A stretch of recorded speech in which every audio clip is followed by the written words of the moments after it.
My name is Dave, and my co-host is Mary Helen. There you are. Mary Helen is we're lucky to have Mary Helen. She's a bundle of energy and great ideas. Is that fair to say, Mary Helen? And I'll tell you a little bit about our company, and then we will go into our little presentation. I should say I have working from home, have a very noisy parrot 4 feet from me. So if you hear screaming or jingling of bells, it's my parrot, but that's what happens these days. We're going to record this presentation and send everybody a link to it along with the slides, probably tomorrow.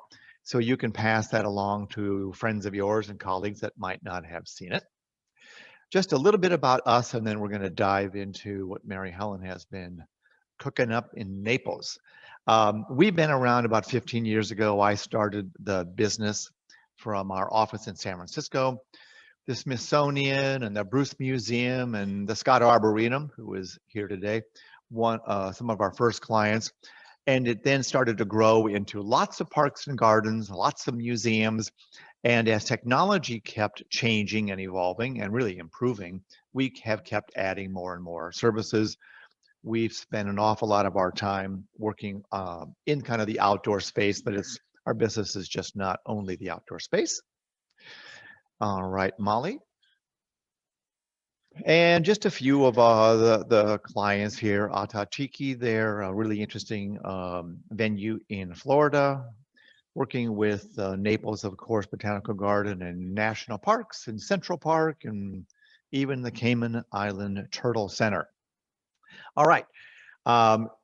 We provide all kinds of different ways that people can use this device, their phone, for augmented reality and fundraising and membership cards and all kinds of interesting things. What you see here in purple, those are the 4 things we're going to talk about.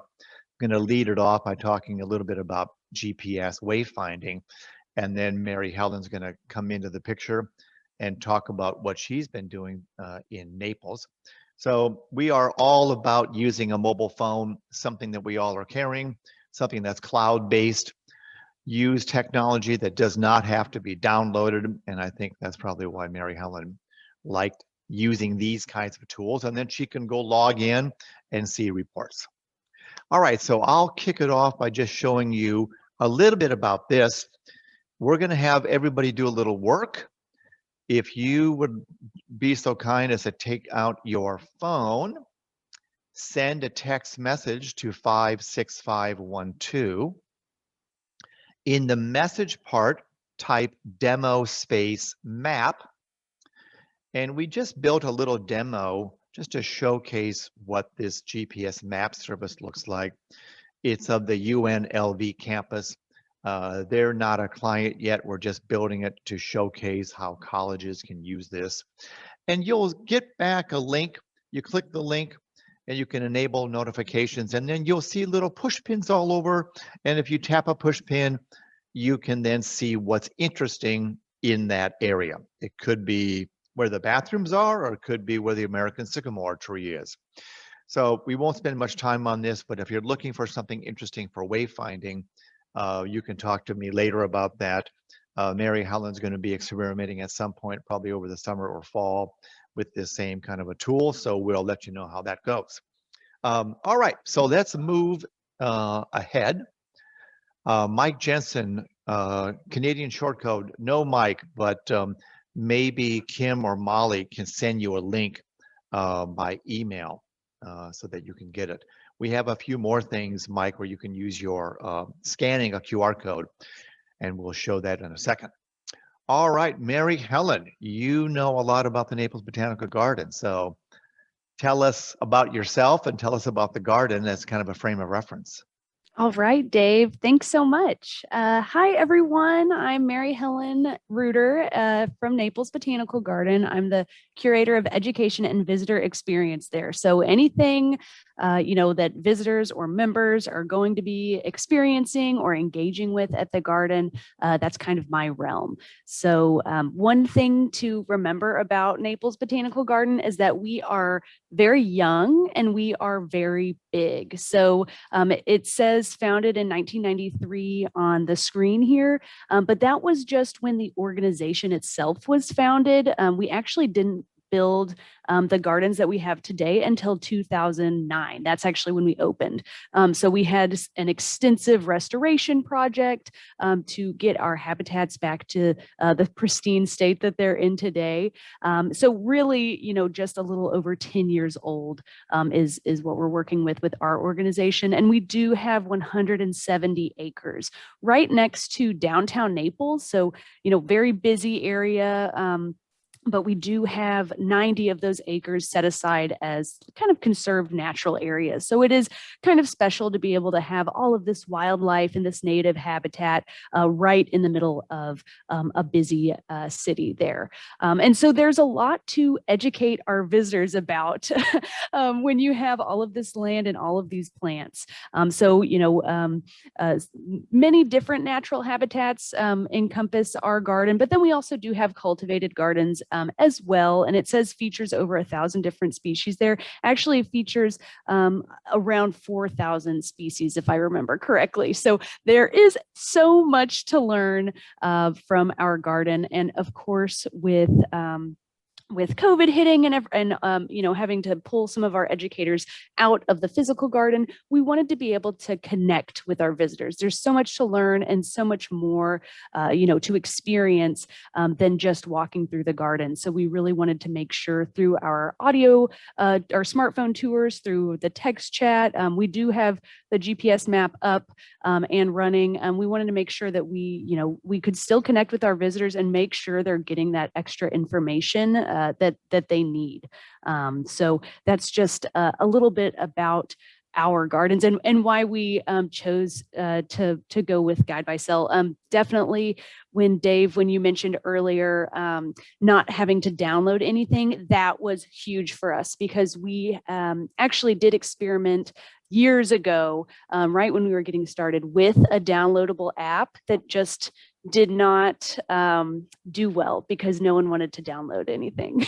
And so having the cloud-based platforms are it's really key for our visitors. And just a little bit about Naples, where we are.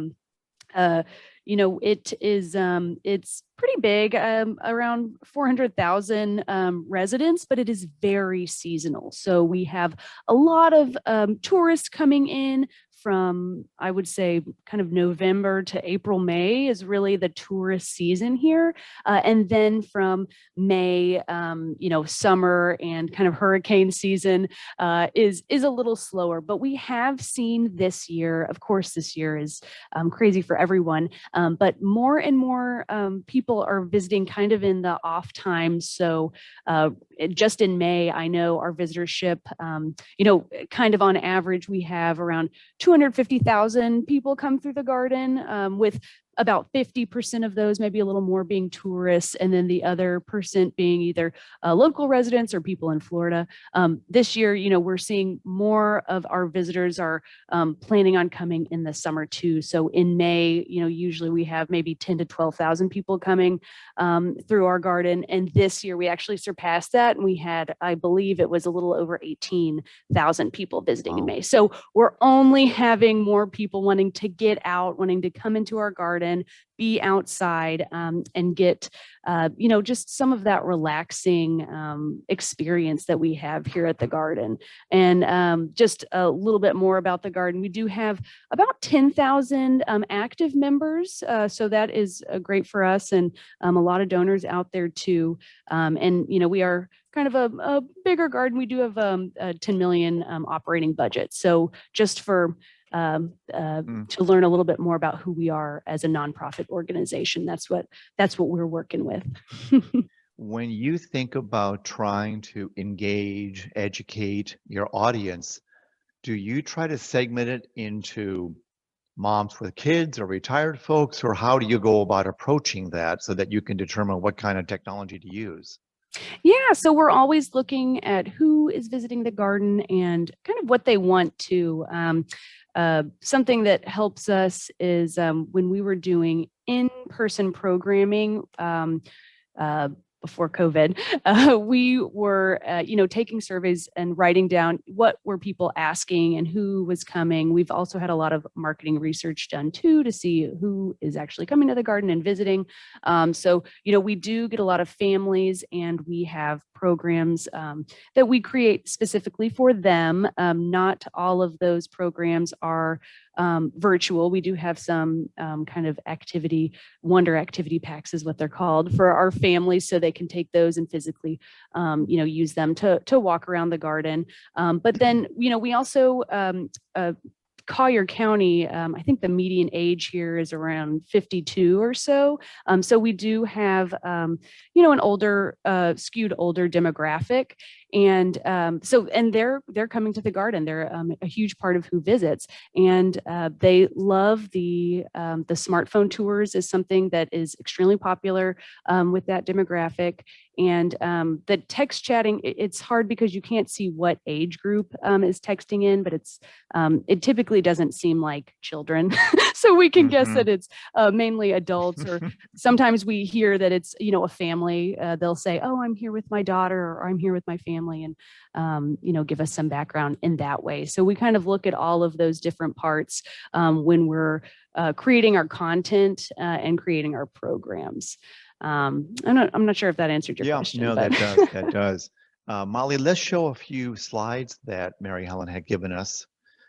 You can tell us what we're seeing here, Mary Helen, as we flip through a few of these. Yeah, so here are some visitors walking through our garden. So we are in Southwest Florida, and we do focus our curated collection of plants on tropical and subtropical species, especially our conservation efforts are big, both locally and abroad. So we do focus, we have a focus on kind of the Caribbean basin and have some partnerships throughout there working to conserve some imperiled species. So you'll see, when you see pictures of the garden, you'll see a lot of tropical species specifically. Okay. Next one, Molly. And here's here, a few. Yeah. We have an indoor exhibit space, which is such an oasis for our visitors, especially when it's really hot outside. And so when we have these exhibits, we usually, create an audio tour, an audio guide to go with it. And everyone, accesses that. You can see an image of a sign with a QR code. And so that's how our visitors access our tour. So they'll scan that. It'll go right to a getting started page that kind of explains how to use the tour, what is available in there, what to expect as they go through, and how to explore the exhibit space.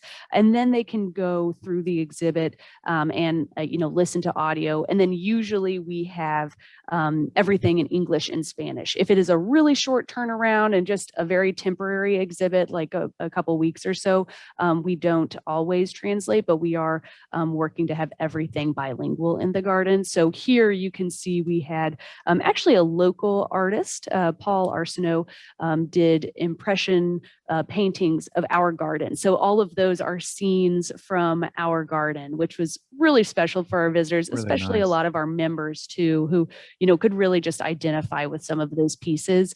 And the audio tour, you don't have to take it to enjoy the exhibit, but it really elevates it. And we have a comment section at the end of all of our smartphone tours. And so, at the end, you can just put in whatever comment you have. And a lot of times we'll get, wow, this made me appreciate this exhibit so much more than I would have otherwise.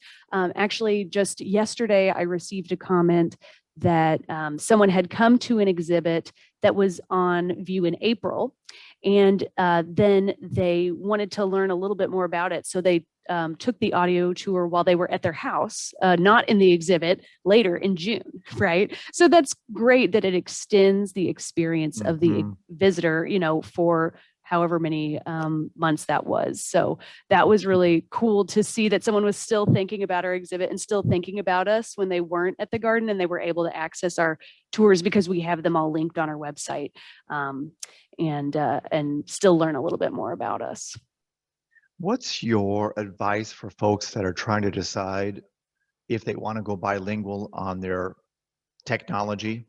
What were the criteria that you use? Because it's more of an effort to add Spanish or other languages, and we've got 40, 50 people that are all industry professionals, and they're all thinking to themselves, I wonder what language I should do, and I wonder if it's a heavy lift. Maybe you can talk about that, and then how to decide whether they should do it or not. Definitely, yes. So I would say, one, we looked at our, our local demographics. We looked at the demographics of our state, who's visiting mainly, and we identified actually two languages to branch to. So Spanish was the main one, and then Haitian Creole is the second language that we are looking to expand towards. So you want to look at who's visiting. You don't want to just translate to a language that maybe no one, it wouldn't help anyone. But we saw that, Spanish was definitely a need in our community, and to have at our garden too. We want to welcome everyone and make sure that the education and interpretation that we have is accessible to all. So we decided to really take the plunge, especially we were thinking about it and kind of pricing out things right before COVID. And then when COVID hit, we closed for a little bit. And then reopened, and we said, no one's out in the garden. We really need to have at least bilingual signage. So we started with bilingual directional signage. And then when we signed on with y'all, Dave, we started doing bilingual tours. And it's not easy. We were very lucky that many of our education staff members are bilingual. And so they kind of, really worked super hard. We just researched, best practices at first, and translated kind of smaller things like just some directional signs, and then some of our tours too, which we were already doing in Spanish. And now we're actually looking at Erickson translation services because it is big. We want to make sure we're doing it correctly. And we do want to branch out to that extra language too. So we kind of started small at first, saw that it was a need, saw that people were using it. And then now we're really branching out to contract that service out. So it is a big undertaking, but it is very worth it, I think, to do it and do it right. We've had many clients that have said in Yelp and TripAdvisor, I can't believe that they cater to my, my native tongue. And it's been just, I think, commercially successful as well. And I know that that's not why you're doing it, but this is an interesting little, I know we're going to talk about the garden chat in a bit, but tell us about these stanchions, about the signs. Do you have pieces of paper people pick up, or are there signs scattered around? Oh, great. That's a good question. So as the curator, I am all about signs. I can't even go anywhere without taking pictures of other people's signage. So it's something that I'm all about that. So we have a few different pictures here. So the first one, now that's the text chat feature that you're looking at. So that's, we handwrite our signs for our text chat feature. It just feels more personal, and it makes it feel like you're going to talk to an actual person. So we do like the handwritten feel of that. And, a lot of people, or I guess not a lot of people, but sometimes people will text in and think, oh, this is going to be some automated thing. But then they're so surprised when it's a real person behind the phone there. So that first sign you see is handwritten. And what we do is, you can ask any question you want, but sometimes you need a prompt. Sometimes you need a little help. So what we do is we actually tell people what to start with. So we have, I think 20 or 30 signs around the garden right now, and we're actually about to do a big summer signage flip. But and we encourage them to ask a question. So if this first picture was zoomed out, you'd see these big, long green gourds kind of hanging above this sign. And people are supposed to text in, what are those long green fruits? And then we have a scripted answer to all of these. And we also have sometimes the scripted answer also ends in a question. So you're like prompting the person to ask another question, and then you or answer a question, and then you can, kind of continue the conversation there. So it is kind of fun to get these conversations going. And it's not just one question, one answer, and then you're done. We really want to make a connection there.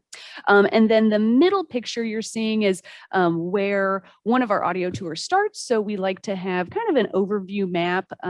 Not the audio tour, you don't have to take it in order. But there are people who want to take it in order, and there are some people who just want to take maybe one or two stops and where they're interested. But so we do have this overview map. You can scan it. And then if you're the kind of person that, type A personality who likes to go through and find every single number and take all the stops, then this helps you do that.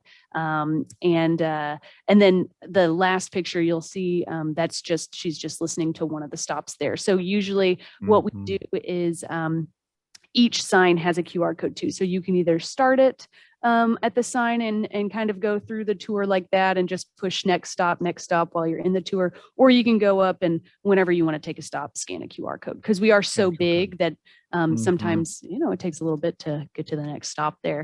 But we also, on our map that is, you get right when you come in, we have a QR code that goes to our homepage. So you can try out our tours. And we also have a QR code on there that goes directly to our GPS map. So, if you want to see where you are in the garden, you can, because when you have such a big location, finding where you are is hard sometimes. It is, and frustrating. Yes. And we're going to show everybody a QR code in just a second. Regarding signage, it would be interesting in the chat window if whoever is in the museum or garden world, let us know your policy, your view on signage. We saw very visible signs at Naples. Other organizations have little tiny signs that are very hard to spot. What are your associates and management and the philosophy about signage at Naples, and how do people kind of think through what's appropriate? And do you think that visitors are more, I won't say forgiving, but more enjoying signs that help them do something? Or is there a trend the opposite direction? So signs, it's always a big conversation, always such a big conversation. And we have a kind of a tiered, we have a couple different sign situations at the garden. So we'll have kind of what we call like ephemeral signage. It's gets changed, every so often, and it's more interpretive. We have an annual theme every year, and so usually that sign is like kind of fun themed information about plants or habitats or animals or whatever we have in the garden that we're interpreting at the time. And so that's kind of, you come, you read it, you move on. And we do see visitors using that a lot. We have handwritten signs that are really temporary. If something's blooming and we want to handwrite, hey, don't forget to look up. We have signs like that too. We have our audio tour signs, which are, we have a couple different audio tours going on right now. We have, signs for our exhibit pieces that we have in. We have directional signs. We are working on getting more like you are here kind of signs in the garden and things like that. It's really on a case-by-case basis. But we do find that visitors like that. They like to have something in the garden that they can look at that either orients them or teaches them something new. It's a great way, especially right now, to engage our visitors. We are kind of planning on bringing in-person programming and things back in October in the fall sometime. Okay. And so we're not quite there yet. So the signage is important because it's that tie. If you are walking in the garden right now, sometimes you'll have someone grab you. Hey, is there any anywhere that has information about what I can read more about the garden? And you just kind of take them and point them to a sign, or say, oh, hey, look for the orange signs around. You can find more information about our annual theme, or this or that or the other. We'd have different signs that kind of fill different needs for us, and we're always changing them out too. So that's important to remember. You can't just put a sign down and forget about it and walk away. You have to constantly keep them fresh. We have, I guess, a couple of questions in the Q&A, Mary Helen. One is on the text message chat feature, and we're going to talk about it in more detail. Do you have somebody answering these questions live, and how do you kind of handle the inbound chats? Yes. So we have a team of text chat monitors, and everyone signs up. Actually, we have a big training, or we did have a big training right before we launched the program, and then we're actually getting ready to do kind of past due our 6-month reviews. So everyone we'll see how everyone is answering those. But yeah, it's pretty immediate. So we have text chat monitors that are scheduled right now. Someone's, the first half of the day, someone's the second half of the day. And then we have text chat MODs, which are managers on duty. So there's always at least one monitor and one manager on duty scheduled at all times. So if that monitor needs to go somewhere, or has gets a question that's like, whoa, what is this? Or something weird happens, they have a manager on duty that they can contact at all times. And also we use Teams, Microsoft Teams. And so we have a big monitor chat. So if there's a crazy question, or someone says something funny, they take a screenshot and they send it in and get some help answering the question there.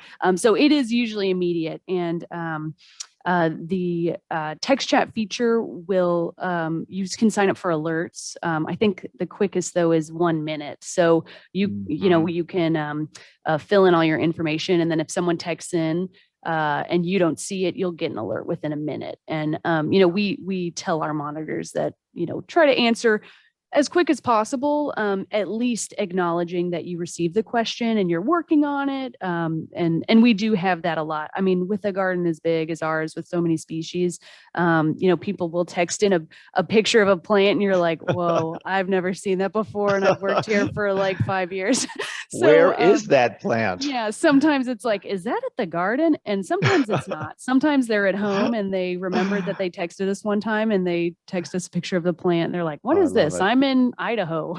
And sometimes we can answer, but if we can't, it is also a great way to extend the visitor experience. So if we can't answer a question, we ask for their emails, and then usually we'll ask like the director of horticulture or something like that for help with the answer. And then people love receiving that email. We consulted with our director of horticulture about your question, and they let us know, XYZ. And people are always like, thank you so much for, getting that information. We so enjoyed our time at the garden. So it's a great way to kind of extend that experience there. And don't you think they will never forget that they got an answer from the director of horticulture? I mean, if you want to ingratiate yourself with your visitors, this is a fairly easy way to do it, and very powerful. We've got a question from Becky at Scott Arboretum about, do you use volunteers? Do you use paid staff? I know at the Scott Arboretum, they don't have 30 people sitting around waiting to do this. Would you think volunteers would be a good idea? What's your advice on kind of staffing of something like this? I really think it depends on who your volunteers are, what you have going on. We use staff because we have the staff to use. So our education department is, just growing, because we have so many visitors and so many things and programs that we have going on, and I feel really lucky to work at Naples Botanical Garden because it's just a wonderful place, and our donors are so amazing as well. We have some donors that are kind of funding this program for us, and so we're very lucky in those regards. If you have volunteers that you train to do this, I'm sure it would work, but whoever it is needs to go through extensive training. We had I think it was a couple hours, everyone logged in and looked at the feature on their own, and then I hosted a training, and everyone was basically, you had to go through we have a list of our scripted questions, the scripted answer, and then we also have in an Excel a list of questions we get from visitors and appropriate answers for those, once we answer them and kind of vet those. And so you can just kind of control F, and if you get a weird question, you can look in our master spreadsheet first and then run to other people and look. But having resources for the monitors, having someone who's there so monitors know, oh, I can go to this person and they'll help me, or they'll help me craft an answer, or they'll tell me what to do. That's vital for whoever is going to be answering. And we only have one person answering at a time. Two, that's helpful, I think, just because when you have too many people in there, sometimes you kind of trip over each other. So whether you have volunteer or whether you have staff, training, making them practice, making sure they can explain how to use the program, because we also do get our we also trained our ticketing staff on how to use it, because you're going to have people who are like, hey, I'm texting in and it's not working. What do I do? And who are they going to go to? They're going to go to your ticketing staff. So you have to make sure that everyone in your garden can explain how to use the feature at least, and then make sure your monitors know, exactly where to go and what to do. The people that are responding, they can reply on their phone, but my guess is, are they doing it on a laptop or on a tablet or something? They're doing both. So a lot of times, they're doing their text chat shift while they're also writing a program or writing a tour or doing, making a blog or something else. But then a lot of times, maybe they need to go film something for a virtual field trip out in the garden, but they're on text chat shift. They take their phone out and they can answer it right there. They have SharePoint and Teams on their phone, so they can access the master Excel sheet that we have and copy and paste the scripted answers. And sometimes it's even more helpful if they're on their phone, because then they can go find the plant that you'll always get a picture of that you have no idea what it is, but you can see like something in the background that tells you where it is. And so, so I would say really a mix of either. I do prefer the computer just because it's easier to, copy and paste from your spreadsheet or whatever your answers are. But either one. Let's go to the next slide, and we'll have everybody take out your phone. You are all going to, if you would, please. Well, I'll let you, Mary Helen, tell everybody, if that happened to be on a sign and you were standing next to them and they said, what do I do? What would you tell them? All right. Well, go ahead and get your smartphone out, pull open your camera, just hover over that QR code. A little URL should pop up. You should be able to follow that. And you'll be looking at our main home page of our mobile site. Should and look you'll like that. Yep, should look exact. I have it up on my phone too. Exactly.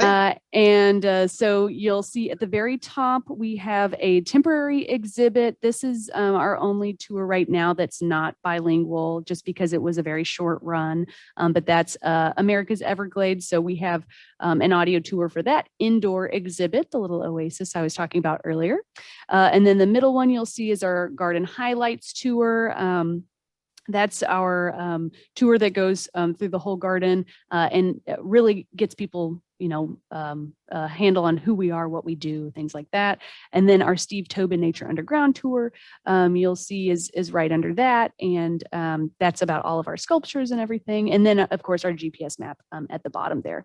And if everyone just go ahead and tap that top tour, America's Everglades, it's that gray icon right at the top. Right. And you'll see it has an overview. It goes directly to an overview of our tour. Now in our actual exhibit space, our QR code leads right to the Getting Started page. So if you want to select Getting Started right up there at the top, it'll take you to the Getting Started page. And this shows you exactly how to use it. So everything has audio and it has text, so you can read it or you can listen to it. We put the transcripts for everything in there. And you can kind of look at how we set our tours up. Usually it's like title, picture, text. And if you scroll down, you can see Start Tour, and then it'll take you to the rest of the tour. Guide by Stella just came out with this great feature. So for our transcripts, it was like a big hunk of text, but we actually just started using their Show More feature. So if you scroll down to the bottom there, you'll see a little blue text that says Show More. So if you want to read the transcript, you can show more or show less. And then if you push next, the green next button, so all the next buttons are in green, it'll take you to Ecosystems of the Everglades, and that's actually a super quiz that you can see right there. So we really wanted to figure out what information were our visitors walking away with when they're taking a tour or looking at an exhibit or this or that or the other. And the super quiz is a great way to kind of figure out, what are you learning something, and if so, what is it? This question, what sort of environment is the Everglades? You can see if you click on a wrong answer, it says, why don't you try again? So it makes sure you get the right answer. And then when you select the right answer, it tells you a little bit more. So for this one, for the Test Your Knowledge here, the correct answer is C, a mosaic of diverse ecosystems within a river is the type of environment of the Everglades. And then it says you're correct. The Everglades is an intricate system, and gives you a little explanation. And if you push, submit, which most everyone does, then I actually get an email notification every time someone answers this. I need to turn it off because I have too many in my inbox. But it is that's a good thing, Mary Helen. Too many. I get excited when I'm like, yes, they answered the right question. Oh yeah. So that's kind of how we're using our super quiz. And if you just click through, you'll see we have more Test Your Knowledge questions. So we try them at the top of the page, and we'll try them at the bottom. We're kind of figuring out where the quizzes work best in relation to everything else. So it's kind of fun to experiment and see, oh, this is working. Everyone's answering this quiz. No one's answering this other quiz. So we might need to move the quiz into, higher up or lower down or wherever. And you use a lot of quizzes instead of it just being 8 inches of text. You've got an audio clip, you've got quizzes. What's the rationale for the quiz? So the quiz, that was because we wanted to know, were people taking away information from this, and are they interacting? We wanted a little more interaction there, and to get people thinking critically. Also, here's some information I am going to hear about. And so, kind of testing your knowledge before, right? Does everyone already know this information that's at the stop, or testing your knowledge after, now you've listened to this stop, how are you going to answer this question? Right. So we're using it in kind of both of those capacities. We have a couple of questions, one from Jillian about Android users whose phones don't automatically read QR codes. And many of you probably remember 5 years ago, QR codes were on their way out because the phone companies did not put it as part of the camera. Somebody finally said, let's make that adjustment. But there are phones out there. My guess is you may have your own answer, Mary Helen, but I still have on my phone a QR code reader, and my guess is a QR code app reader will probably be able to read any QR code. Do you get many people saying I can't read it, Mary Helen? What's your You your know, view on QR codes these days? we do not get many people saying they can't scan. I mean, even older Androids, a lot of them have an update where their camera can scan now. Mm, I have an Android, so mine's been scanning for a while now. We yeah, usually don't get that. same A lot here. of times we get, do you have a charging station? Which we don't.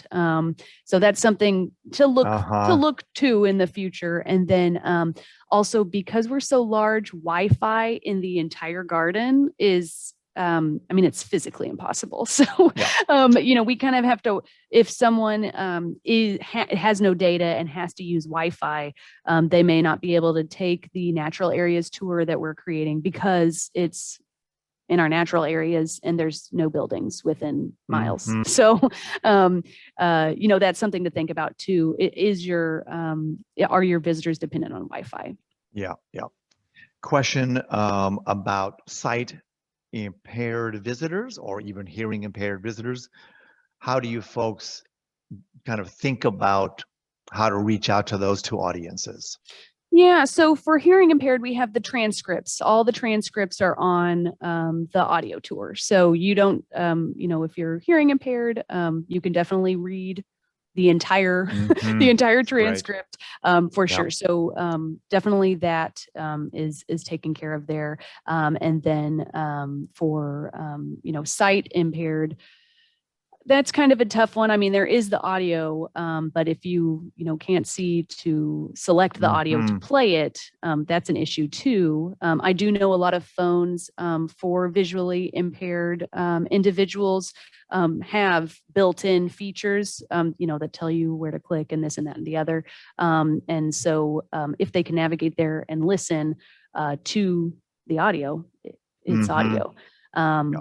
But other than that, that's kind of the two pieces. We just Mm. wanted to make sure everything, you could either read it or hear it, that you have both options there. Right. None of Right. our signs, since we print our signs in-house, we don't have Braille available on Mm-hmm. our audio tour signs. Mm-hmm. Okay. We had a question earlier, Mary Helen, about reporting, analytics, ROI. Tell us your view, what you're seeing with analytics and how granular can you get with the reporting? Yeah, so usually when we report, we want to know like the number of unique visitors. Mm-hmm. Sometimes I'll go through and look at a little bit more detail, like how long are people listening to stops. That tells us a lot. That tells me how long do I need to be making my audio tour stops. And I'll tell you what, more than 60 seconds and people really drop off. So Mm-hmm. that was something that was really great for the beginning. You come out with that first audio tour and you make a stop and you're like, this stop is amazing. I think this just is the best stop ever. And it's 1 minute and 15 seconds long. These people are going to listen to this whole thing. And then you see they're listening to 45 seconds of it. And you're like, okay, well, maybe I do need to pare this down. So, being able to kind of see how people are using it is helpful. And sometimes the reports can be a little confusing. I think y'all have done updates. I Mm-hmm. mean, it does sound like you're a fairly new organization. So the reports do get updated kind of how they're laid out and things like that. We mainly look at kind of like the number of unique users, both Mm-hmm. in text messaging and for our audio tours. And Mm-hmm. yeah, so but we're seeing pretty good numbers. I know the Mm-hmm. GPS map reporting did have some technical issues, but they got fixed Mm-hmm. pretty quick. So we're kind of looking forward to moving forward with that. But Yep. Let's look, Molly, at the text chat. So maybe share your screen. We'll show some examples. And all right, let's go to the next one.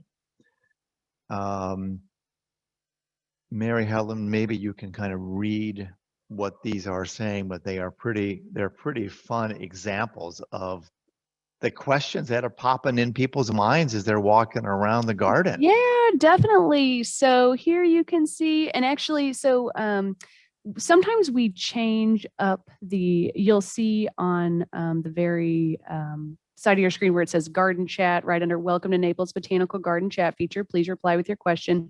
We actually did change that recently because some people didn't, I guess they didn't realize that we were real people. So we had to say, an educator will respond shortly. So they knew that there was Okay, a real person. So, that's funny. changing up those automatic responses occasionally and tweaking them as you start using things is kind of Mm-hmm. important. But they actually started out with a scripted question. Then we kind of answered. So we have something called a sacred fig or a sacred fig in the garden, and that's our scripted question there. So you'll see a handwritten sign right by this tree, and then this is our answer here. And then someone said, "Oh, cool, thanks." They love kind of getting to know a little bit more about our garden and our plants and our collection. And so then you'll see someone texted in a photo, and we were able to, I love when we're able to identify a plant really quickly. But this bromeliad was pretty easy to identify for us because we know what it is. And of course, the person was very happy. And then you'll see that last question, are there alligators in the water? And then we say, there can be.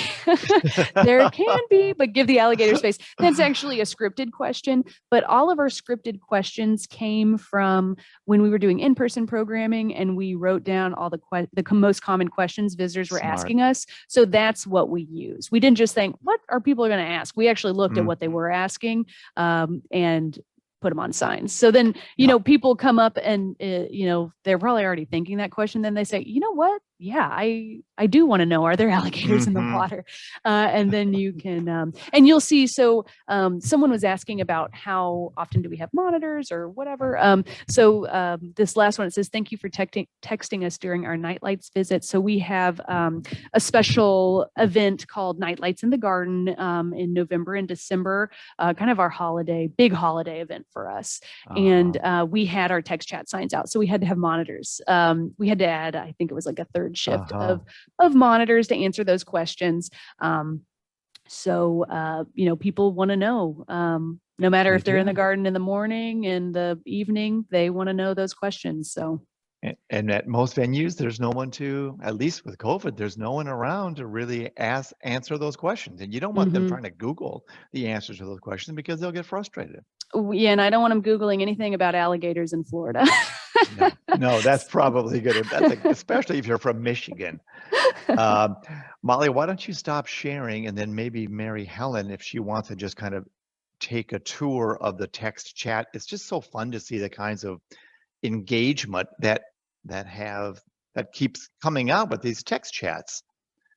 Yeah, definitely. So I will go ahead and share my screen here.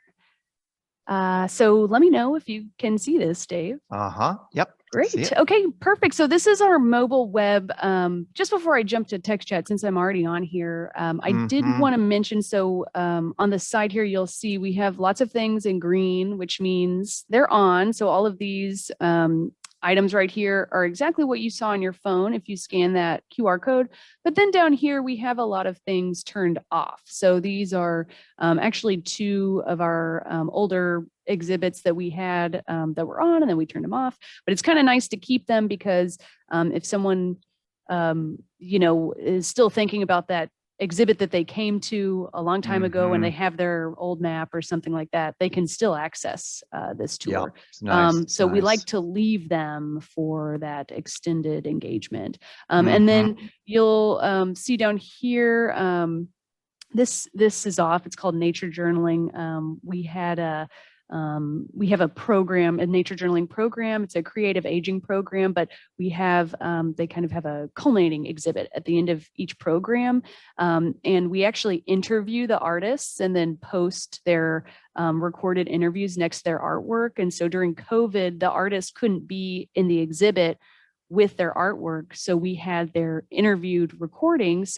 So viewers of the exhibit could actually take their phone out, scan the QR code, and listen to the words of the artists while they were in the exhibit. So it was a little personal touch there. So you Nice. knew, oh, there's people making this art.